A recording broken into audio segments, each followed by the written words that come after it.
So good evening everybody. आज हमारे बीच में है आदित्य श्रीवास्तव। इनका इंटरव्यू आपने लास्ट ईयर भी देखा है शायद इस हमारे चैनल पर। तो आदित्य डीपीएसएलडी को लखनऊ के स्टूडेंट है, CBSE student. This time he scored 776 out of 800, 194, 194, 194 and 194। बहुत कमाल की परफॉर्मेंस रही है। तो आदित्य से ही जानते हैं कि ये ऑलरेडी दिल्ली यूनिवर्सिटी के एक पर्टिकुलर कॉलेज में पढ़ रहे हैं, इन्होंने वहां से ड्रॉप लिया। क्या इनका मजबूरी थी ड्रॉप लेने की, जहां पर आपके जाने का शायद सपना होगा। तो जानते हैं आदित्य से। आदित्य, कैसा रहा तुम्हारा कॉलेज और कौन से कॉलेज में तुम्हारा एडमिशन हुआ था और लास्ट ईयर क्या स्कोर आया था? सर मेरा लास्ट ईयर रॉ स्कोर 728 था, नॉर्मलाइज स्कोर 696 था। मेरा admission BCom honours Shri Guru Nanak Dev Khalsa college Karol Bagh Delhi में हो गया था। So this is off campus? This is people call it north campus, it is definitely not campus. Even Shri Guru Tegh Bahadur Khalsa जिसको नॉर्थ कैंपस में कहते हैं, वो भी उस मतलब वो भी नॉर्थ कैंपस ऐसा कॉलेज नहीं है। मतलब इन लोग के पास उतनी अपॉर्चुनिटीज नहीं मिलती हैं जितनी एक नॉर्थ कैंपस कॉलेजेस में अवेलेबल हो जाती है। ओके, तो ऐसा क्या ट्रिगर किया कि तुम्हें लगा यार अब तो दोबारा पढ़ना पड़ेगा? सर एक पहली चीज जो थी, जो मन में था कि डीयू में नॉर्थ कैंपस के जो कॉलेजेस, जो कैंपस होता है वो जैसा दिखना चाहिए, मतलब जो चीज़ें होती हैं वो तो प्रेजेंट थी ही नहीं। उसके ऊपर से हम लोग के ओरिएंटेशन में उनने सोसाइटीज़ बताई, एक्टिविटीज़ बताई, इंटर्नशिप प्लेसमेंट सेल के बारे में बताया। उन सब ने थोड़ा थोड़ा शुरू में ही ट्रिगर कर दिया था कि मुझे एक और बार अपने आप को देखना चाहिए, क्योंकि मेरा स्कोर मुझे उतना कम था लास्ट ईयर, बट मुझे लग रहा था कि काफी क्वेश्चंस गलती जो हुई है वो बहुत ही चांस की बात थी। एक और बार देता तो शायद से सही हो जाता। तो तुम दिल्ली से वापस दिसंबर में आए या कब आए? सर मैं दिल्ली से वापस मैंने प्रिपरेशन दिसंबर के एंड में दिसंबर की बिगनिंग में शुरू कर दी थी। मैं लखनऊ आया हूँ मार्च में वापस, जब मेरे डीयू के एग्जाम्स खत्म हो चुके थे एक फर्स्ट सेम के। तो फिर मैं सेकंड सेम मैंने पूरा लखनऊ में ही रहा हूँ। या जैसे कि तुम्हारा स्कोर आया है 194 in accountancy, 194 in economics, 194 in BST, मतलब तुमने सिर्फ एक क्वेश्चन गलत किया है। जी सर। बाकी सब कुछ सही था। और इंग्लिश के अंदर भी 194 आया है। जी सर। इस बार इंग्लिश को लेकर बहुत हैवॉक था कि यार कितना टाइम मिला या क्या एनटीए का तैयारी थी वो इंग्लिश के पेपर को लेकर। इंग्लिश बच्चों का बहुत गड़बड़ हुआ है, उसके बारे में बताओ कैसे प्रिपेयर करना चाहिए, तुमने कैसे प्रिपेयर किया उस चीज को लेकर? सर आई थिंक जो मेरी इंग्लिश की प्रिपरेशन थी वो पूरी बेस थी, जो मेरे जहाँ पे मैं दिल्ली में रहता तो मेरे रूममेट नीट के स्टूडेंट हैं, वो 3-4 साल से नीट का एग्जाम दे रहे हैं। ओके। और उनने मुझे इतनी चीजें बताई हैं कि एग्जाम्स में क्या क्या प्रॉब्लम्स आ सकती हैं। उनने बताया हुआ है कि पंखे नहीं चल रहे होंगे, लाइट बंद हो जाएगी कभी ना कभी भी बेल बज जाएगी, कुछ भी हो सकता है। टीचर कभी OMR वापस छीन रहे हैं, कभी बोल रहे हैं टाइम अप हो चुका है जब टाइम अप नहीं हुआ। तो और सबसे बड़ी प्रॉब्लम जो इस साल थी वो बबलिंग की प्रॉब्लम थी कि अगर मिस बबल कर दिया, ऊपर नीचे आंसर हो गए, उन सब में आप क्या कर सकते। तो मैंने अपने आप को जितना भी प्रिपेयर किया था, जितनी मेरी इंग्लिश की प्रिपरेशन थी, एक्चुअली इंग्लिश में सबसे बड़ी प्रॉब्लम ये कि सिलेबस नहीं अवेलेबल है। और जो टीचर्स इंग्लिश में जो पढ़ाना है वो उसका किसी को भी स्ट्रक्चर नहीं पता है कि कब क्या पूछ रहे हैं। इस बार भी काफी लोग ने बोला कि बैलेंस्ड पेपर नहीं था, कुछ चीजें बहुत ज्यादा पूछ ली, कुछ चीजें पूछी नहीं। और आरसीएस कुछ ज्यादा आ गए थे। इस बार आरसीएस 4 आ गए थे और ग्रामर थी ही नहीं। Last year types of adverbs पूछ लिए थे, मुझे पता भी नहीं था last year types of adverbs भी वही चीज होती है। इस साल मैं रट के गया हूँ, उनने बस वोकैबुलरी पूछी इस साल। तो इंग्लिश का पेपर अनप्रेडिक्टेबल होता है, वो आई थिंक काफी हद तक उस पे चलता है कि जनरल इंग्लिश में कैसा आपने अप्रोच रही है। तो प्लस इंग्लिश सब मोस्ट ऑफ द और कैंडिडेट्स का पहला पेपर था इस बार सीबीटी में। उनने इंग्लिश के पेपर ने उनको रेडी किया समझने के लिए कि आगे के पेपर्स कितने खराब हो सकते हैं। CVT is not a difficult exam to clear. It's just the situations that they're giving you are very hard to compete with. मतलब उनने मेरे पर्टिकुलर एग्जाम में, मेरे एग्जाम सेल में क्लॉक नहीं लगी है। अब मैं उनसे कह रहा हूँ प्लीज मुझे 15-15 मिनट के इंटरवल पे प्लीज रिमाइंड करिए कि थोड़ा टाइम निकल चुका है, मेरा थोड़ा टाइम निकल चुका है। The first timer that was told to me was after 30 minutes. And I was only done with 2 of my passages. That is it. No vocabulary. And I wasn't even aware that there are 2 passages left at the end of the paper. So they did not give all the 4 passages together this time. अलग-अलग question में अलग-अलग जगहों पे दे दिया था। तो बस उससे ये हुआ कि मुझे लगा कि मेरे 2 पैसेज हो गए। मुझे लगा अच्छा पैसेज खत्म, चलो MCQ पे आते हैं, MCQ करेंगे। और जैसे थोड़े 10-15 एमसीक्यू हुए वापस पैसेज शुरू हो गए एंड मैं वापस फ्रीक आउट कर रहा हूँ कि अब इन पैसेज को भी पूरा रीड करो फिर क्वेश्चंस लगाओ. But I think I was left with 15 to 20 minutes जब मेरे पास सारे वोकैबुलरी के क्वेश्चंस बाकी हैं और मेरे पास 2 पैसेज बाकी हैं. सो मैंने अप्रोच चेंज करनी पड़ गई. जो भी मैं पढ़ के गया था मैंने पूरा बदलना पड़ गया उस 10-15 मिनट में. मैं पैसेज पढ़ ही नहीं रहा था, मैं पहले क्वेश्चंस पढ़ रहा था फिर पैसेज पे जा रहा था. मैंने हरदम से स्कूल में भी पूरे 12 साल यही किया कि पहले पैसेज पढ़ो, पूरा एनालाइज कर लो फिर क्वेश्चन पे. वहाँ पे पॉसिबल ही नहीं था वो चीज़. एंड एक क्वेश्चन गलत हुआ, अब वो मेरा जहाँ तक मैंने अच्छे से चेक भी नहीं किया क्योंकि मैं बहुत परेशान हो गया था इस बार. लेकिन वो प्रोबेबली वोकैबुलरी का ही सवाल था. वोकैबुलरी इज नॉट समथिंग जो मेरी बहुत स्ट्रांग है. ओके.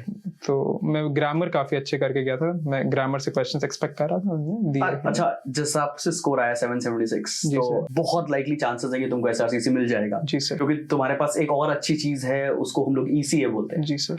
तो ईसीए का क्या वेटेज है, या तुम्हारा 776 पर ड्रीम कॉलेज टॉप 5 कौन से हैं? सर मेरा टॉप 5 कॉलेजेस बीकॉम ऑनर्स के लिए would be SRCC, Hindu, Hansraj, Kirorimal, Ramjas. Okay. ये 5 कॉलेजेस हैं जिनको मैं अपने टॉप 5 में रखूंगा. जहाँ तक ईसीए की बात है तो ईसीए मैंने एक बहुत ही प्रूडेंस के थॉट पे रखा था कि कभी कुछ दिक्कत हो गई, क्योंकि मेरा 1 साल ड्रॉप पे ऑलरेडी था. हाँ. मैंने 6 महीने कॉलेज गया नहीं हूँ. मेरे पेरेंट्स बहुत वरिड थे कि क्योंकि मैं पढ़ रहा था, उनको दिख रहा था कि मैं पढ़ रहा हूँ 6 महीने से, लेकिन उनको भी था कि सच पेपर्स चांस की बात है. वो एक टाइम के बाद वो हार्ड वर्क नहीं रह जा रहा है, वो रह जाता है कि कितना कैसी सिचुएशन बन गई. क्योंकि मुझे याद है मैं एक एग्जाम देने जा रहा हूँ, टीचर ने मुझे, इन्विजिलेटर ने मुझे बोल दिया कि मेरा हॉल ही नहीं है. अब मैं वहाँ पे परेशान हो रहा हूँ कि मेरा हॉल इस सेंटर में ही नहीं है क्या, कहाँ गया मेरा हॉल. फिर मैं 10 मिनट बाद आ रहा हूँ, मैंने अपना रोल नंबर खुद ही उनकी शीट्स मांग के मैंने कहा कि मुझे शीट देखनी है, आप खुद से मत देखिए, मेरा नंबर लिखा हुआ है. तो ऐसी सिचुएशंस बन रही थी कि उनका कुछ किया नहीं जा सकता. तो मैंने बस एक रख दिया था ईसीए कि मैंने कुछ डिबेट्स करी हुई थी. और टर्न्स आउट कि अभी स्कोर तो अच्छा है जहाँ तक मुझे लग रहा है. और ईसीए मुझे तो लग रहा है ये बहुत सेफ स्कोर है to get into top 5 top 3 colleges. अच्छा आदित्य, ये बताना, जब हम लोग अपना स्टडी मटेरियल से पढ़ रहे थे जो हम लोगों ने आपको प्रोवाइड किया अकाउंटेंसी, इकोनॉमिक्स और बीएसटी का, सिमिलरली अब तुम तो सीबीएसई से आते हो तो तुम्हारे लिए बच्चों को लगता है कि एज है towards other students who are coming from ISC और अदर बैकग्राउंड. जी सर. तो एक्चुअल में वो कितना रिगरस तुमको अकाउंटेंसी पढ़ना है, इकोनॉमिक्स पढ़ना है, how to prepare these 3 subjects, उसके बारे में कुछ टिप्स एंड ट्रिक्स दो ना बच्चों को. Sir I think the only material that one is supposed to use while reading is NCERT. Okay. Be it even accountancy. Okay. Because और जितने भी एक होता है कि आपने 12th तक जो बोर्ड एग्जाम के लिए तैयारी होती है वो तो आपने कर ली, वो तो पर्याप्त है समझने के लिए कि कंटेंट क्या है. अब हर कंटेंट पे वो लोग इतने सारे ब्रांचेस निकल रही हैं उसके which can only be covered by NCERT. Okay. And secondly जो सर ऑब्सेशन की जो बुक्स रही हैं मेरे लिए, they have been very helpful. I've used more than 5 to 6 books at this time and I still for each subject around that must be around 18 to 20 books that I've solved throughout my preparation. But no book has been as comprehensive as the one which have been offered by Obsession. Obsession की जो books रही हैं उनमें एक chapter पे 200, 300, 400 सवाल तक मैंने देख लिए. आईडी के जो इतने सवाल दे दिए 300 से नीचे तो मैंने किसी में दिए ही नहीं. हाँ. उस पर्टिकुलर बुक के अंदर उसमें जो पॉवर्टी कर रहा था, पॉवर्टी के 300 क्वेश्चन कर रहा है वो. सो मैंने आईडी में सर जो नाम दिए, जैसे वो था कि जीडीपी किसने एस्टिमेट करी है, इनके 4 नाम दिए थे. अब इनके क्वेश्चंस पूछने कि बुक किसने, ये बुक किसकी ऑथर, मतलब किसने वो करी है.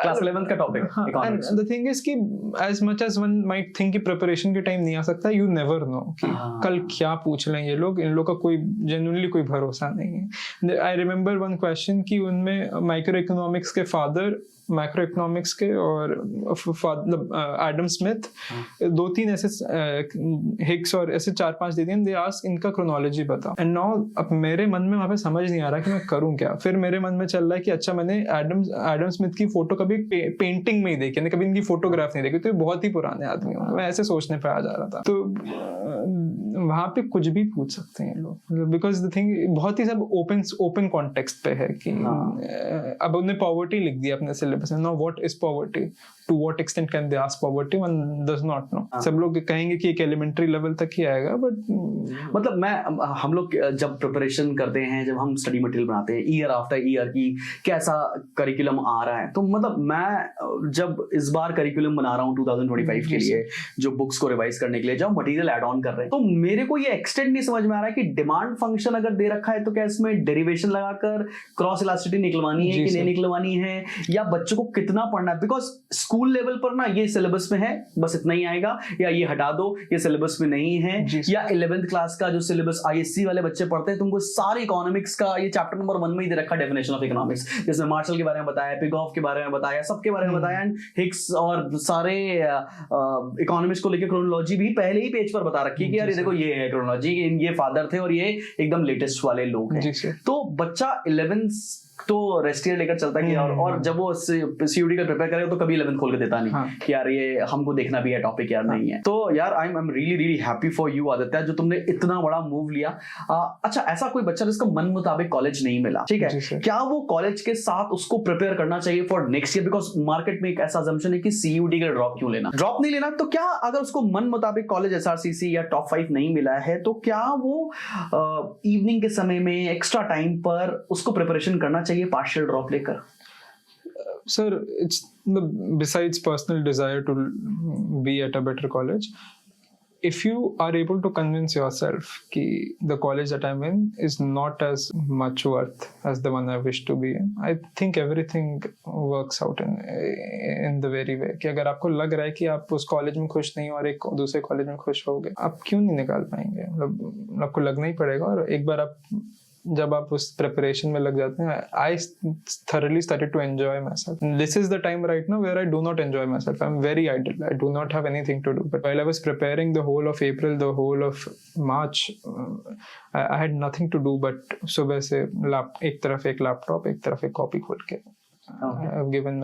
Sir, on this, sir, BST is something which I would like to discuss with you, because yes. BST is something which seems very easy, is very easy in fact, but I have broken down BST as a subject of a very trigger reaction subject.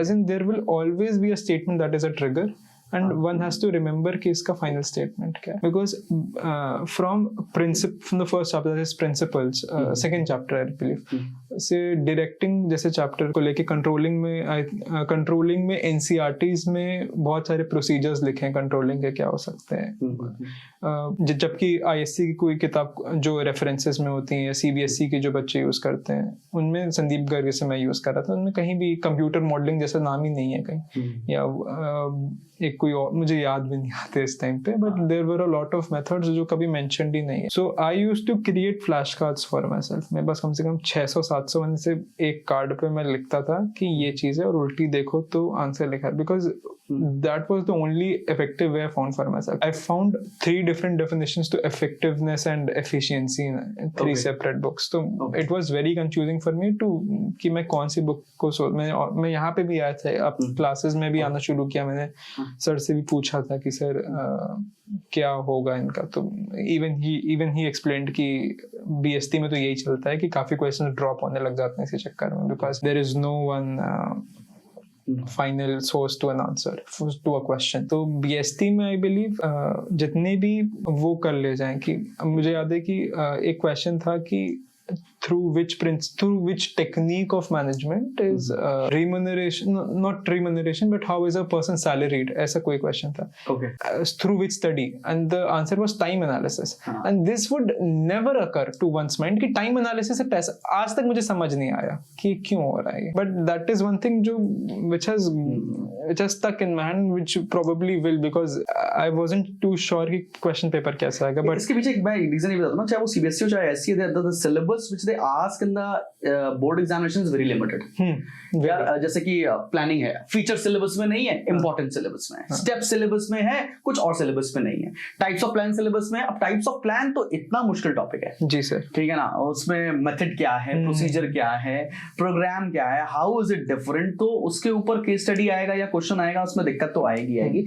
BST लगता आसान है, board में marks score करना, when I say BST I mean to say commerce for ISC students, so उसको दिखता आसान है, score करना भी इजी है when it is a descriptive kind of paper, but it is held difficult when you actually go through that process of like MCQs and everything. So बहुत बढ़िया, wish you all the best Aditya Shrivastava. And moreover मैं बाकी बच्चों से बताना चाहता हूं कि इनकेस अगर लगता है कि तुम्हें मन मुताबिक कॉलेज नहीं मिल रहा है, यू आर फॉलोइंग बिटवीन 500 600 और 650 और 700 आल्सो, जिसमें तुम्हारा मन मुताबिक कॉलेज नहीं मिल रहा है, टेक अ ट्राई। आप पार्शियल ड्रॉप लेकर मतलब get into a college and start preparing for your CUT examination. In case अगर आपको लगता है कि आप सेटिस्फाइड नहीं हो फॉर पर्टिकुलर कॉलेज से, बाकी कोई और जानकारी चाहिए तो डिस्क्रिप्शन बॉक्स मिल जाएगा। We do prepare students for CUET and IPMAT फतेह and CUET course. I will be waiting for you in the batches. Description में नंबर है, जाकर तुरंत उठाओ और फोन करो। Wish you luck.